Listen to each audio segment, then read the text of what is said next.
Hello everybody, and once again welcome back to Financeable YouTube channel. Today in this video I'm going to show you how you can place a crypto trade on TradingView, so make sure you follow my step till the end.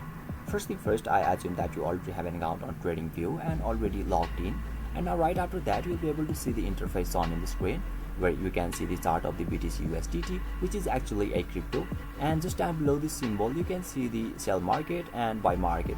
To show you a demo, let me choose any of them, and now another section pops out right where you can adjust your amount. Here you can enable your take profit, and you can enter your take profit amount, you can enable your stop loss, and you can add your stop loss as well. And finally, after your configuration, simply click on buy long or sell short and you will be able to place a crypto trade successfully. So basically this is how you can place a crypto trade on TradingView, and if you still encounter any issue during this process, feel free to leave a comment and I'll be happy to assist you. If you found this video helpful, please give it a thumbs up, and if you are new to this channel, make sure to hit the subscribe button and set the bell icon to on so that you can stay updated with our latest content. Thank you for watching, and I'll see you next time.